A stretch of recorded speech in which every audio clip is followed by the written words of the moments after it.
So, your friends trapped you in a prison and you don't know how to get out.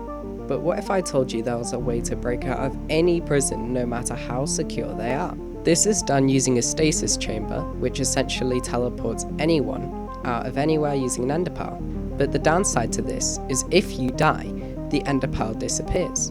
And because most prisons kill you on the way in, it's not a viable solution. So when a player has an enderpearl and they die, the pearl disappears. But if the player unloads the chunks, the pearl is still there and can be used later on, until they patched it.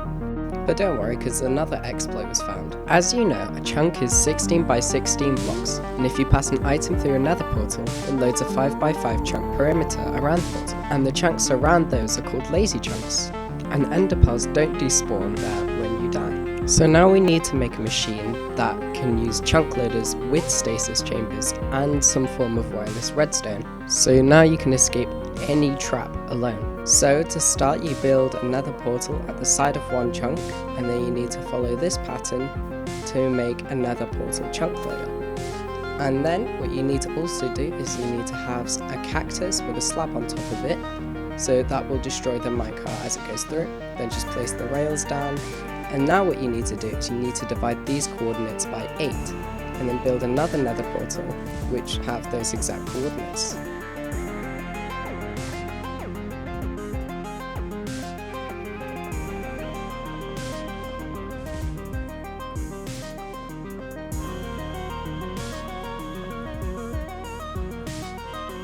Now once they're connected, you just need to place down a minecart and make sure that it goes through okay. Then the next part is to go 3 chunks away, build another portal, and then match it up with the overworld and make sure that they are linked.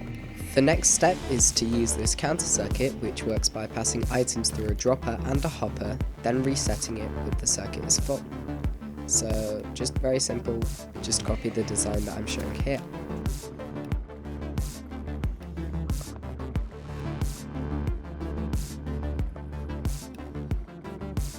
Next, I'm adding this player detector that will actually trigger the machine itself, and it works by having a cat sitting on top of a slab on top of a chest, and when the player is offline, the comparator won't give an output, but when the player is online, the comparator will.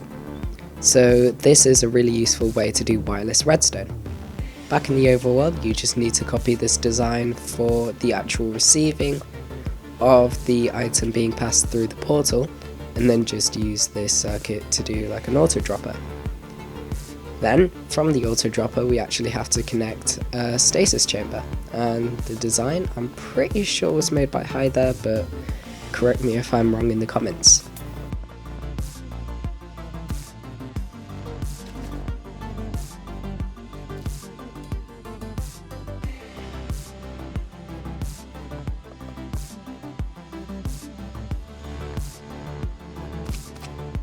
Anyways, to actually use the stasis chamber itself, you have to align yourself in the very corner and throw the pearl straight down. And then on the nether side, you have to tame the cat with cod, make sure that it's standing. And then as you can see, once the cat stands up 3 times, it sends the item through. But we need to actually make a storage for the items to get sent through, so just fill up a chest with a bunch of random items. And there you go, that's the entire stasis chamber finished, and now I'm going to show you how to make a nether version. Firstly, place down a sticky piston with a slime block, and then pillar up 4 blocks with honey. And then you just need to build a tripwire with 2 redstone torches coming out of it, and a repeater on 4 ticks. Next you just need to build the classic pickle design, and then also you need to do a lever at the bottom of the piston.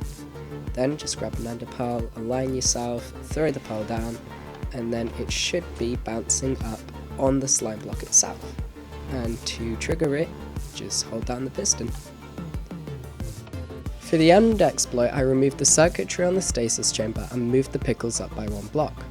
Now you just need to follow this design to actually make the stasis chamber work horizontally. Next step is to actually build the end portal itself, but if you are in a survival world you would probably just build the stasis chamber next to the portal. Then you have to build this glass barrier so that when the pearl hits it, it goes directly into the portal, just like that. And then you have to start actually laying out the exploit rail itself. So you just need to have water on top of soul soil, and that will take the full advantage of enchanted boots to make you super fast. Then just stack it around like 80 blocks or so, and then dig all the way down from the top, fill it with water, and replace the bottom soul sand. And the second to last step is to build the chamber where you dispense all the items onto you, and this can be any item you would ever need in an escape, but just remember to put the observer and the string in the right spot.